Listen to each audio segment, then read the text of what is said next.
Hello, this is Lady Boulay, and I hope you're having a lovely day. Thank you for your support. Thank you for subscribing to the channel. Thank you for your comments, and thank you for your thumbs up. Thank you for all you do to support the channel. And yes, we are commanded to love one another, whether we want to or not, or whether we agree with each other or not. Today, I want to talk about how we, Black Americans, came to embrace Black and Blackness. This is a topic that's coming up a lot lately because of all of the immigrants who are African descended coming to this country. So let's talk about why Black Americans identify as Black and why many African descended immigrants don't. This is a very serious discussion. It's not a dragging session, and it's not a who's right and who's wrong conversation. This is about history, identity, and the different journeys our communities have taken.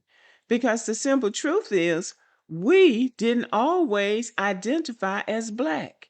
We didn't originally choose Black either. We inherited it. But in inheriting it, we had to find a way to transform it, to make it work for us. And not everyone has gone through that transformation. So let's talk about it. When Black Americans were first labeled Black, it wasn't a compliment, and it wasn't meant to be a compliment. It wasn't cultural, it wasn't political, it wasn't even descriptive. It was a hierarchy. Black was used to mean inferior, ugly, uncivilized, dangerous, and less than human. It was a label created by the dominant society that needed a category to justify slavery and exclusion. And here's the part that we don't talk about enough. Black Americans didn't identify with that word at first. We didn't embrace it, we didn't celebrate it, but we didn't have the luxury of rejecting it because it was imposed on us. Remember Kunta Kinte? He kept trying to say, my name is Kunta Kinte. And they kept saying, no, your name is Toby. And they used violence to impose that identity on him. And that's pretty much what happened to all of us, if not literally, then metaphorically. It was imposed on us. And that was the beginning of Black America. It was a label that was imposed on us. And we had to learn how to survive inside that label. Now, Kunta Kinte, the main character in the book Roots and in the miniseries Roots, was captured in the Gambia in 1767. So this journey for us began before 1767. That's how long we've been on the journey of Blackness. So, over generations and centuries, Black Americans did something extraordinary. We took a label meant to degrade us and rebuilt it from the inside out. But how did we build it? We built it through our culture, our strength, and our resilience, whether it was music, art, literature, political movements, spiritual traditions, community building, resistance, and joy. We flipped it. We turned Black into a cultural identity. We turned it into Black is beautiful, I'm Black and I'm proud, Black excellence, Black joy, Black culture. We made Black into a thing to be proud of. We flipped it. The Bible says, be not conformed to this world, but be transformed by the renewing of your mind. It took a mind, it took the renewing of our minds to do that. It was a psychological undertaking. We had to renew our minds, we had to renew our thinking. It took psychological and emotional strength to take a word that was meant to degrade us and strip us of our humanity and turn it into something of pride. Not everyone from Africa or the African diaspora had that experience. They were living in countries that were majority black, so they didn't have that particular kind of indoctrination, not directly from their oppressors or colonizers or whatever you want to call them. But we had that experience and we had to do something with that in order to survive. So instead of black being a pejorative that was meant to degrade and demean, black for us became culture, it became community. It wasn't overnight, it wasn't a trend, it wasn't even branding, it was survival, it was reinvention. This was cultural engineering on a scale the world rarely sees.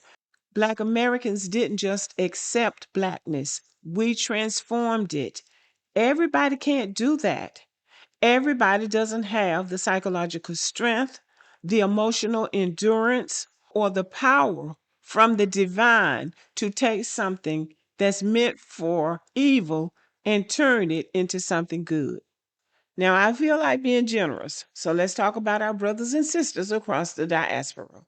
Many African descendant immigrants come from societies where black is not a cultural identity, black is not a political identity, black is not a community identity, black is not a source of pride, black is associated with poverty or lack of status, or black is simply not how people describe themselves. So when they come to the United States and hear black, they're hearing it through the lens of their home country and through the lens of their colonizers and invaders, not through the lens of Black American history. They haven't had forced racialization, centuries of oppression under the label blackness. They haven't had a cultural reinvention like we have.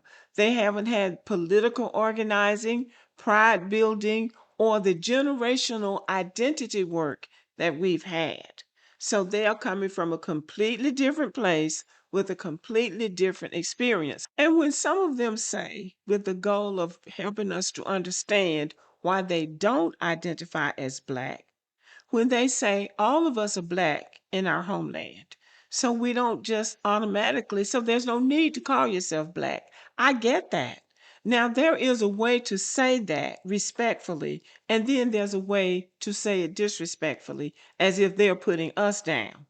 So I think we need to learn the difference between the ones who are explaining why they don't call themselves Black and give them grace, as opposed to just dismissing the ones who are disrespectful, because that's just a sign of ignorance. That's just another sign of ignorance. So when we look at it in a historical context, they haven't had to do with Blackness what we've had to do. They have been able to cling to the slave masters or the colonizers' meaning of Blackness, where we had to transcend it and transform it. And I think if we look at it like that, that would give us a better understanding of our view of Blackness versus their view of Blackness. Ours is based on survival and on the fact that we refuse to allow someone to destroy our dignity and our humanity. So we flipped it to mean what we wanted it to mean. Black immigrants didn't have to interact with Blackness in the same way that we did. So they haven't had the transformation. They also don't feel the pride. They don't feel pride in Blackness. They only feel the stigma. And that's not a moral failing on that part. It's just a different historical experience. Now, I think what we can do going forward is to understand why someone doesn't identify as Black. That does not mean we excuse disrespectful behavior towards us. There's a difference between I don't personally identify with that word and Black Americans are wrong for using it, or Black Americans are obsessed with race. We're not. Or Black Americans should stop calling themselves Black. One is a personal identity, the others are disrespect. We can hold space for people's different journeys without allowing them to diminish ours. Now, this is what I would like to convey to my people, Black Americans. We didn't choose Blackness, we transformed it. We took something meant to break us and turned it into something that holds us together. Not everyone has had the chance to make that transformation. Not everyone has lived inside that history. Not everyone has walked that journey. So when someone rejects the word Black, it's not necessarily about us. It's often about where they are in their own identity development. We can keep our pride without demanding that others be where we are. And we can protect our dignity without assuming the worst of people who simply haven't had our experience. Now, I know that there are some of us that are unforgiving. If you say you're not Black or you see something wrong with being Black, you're going to be pissed off and there's nothing they can do about it. But I think that we can be bigger than that, or at least we should strive to be bigger than that. And one thing about it, if they stay in the United States of America long enough, they'll come to understand. So let's wrap it up by saying this: Blackness for Black Americans is not just a color, it's not just a label, it's a cultural achievement, a political identity, a community, a legacy.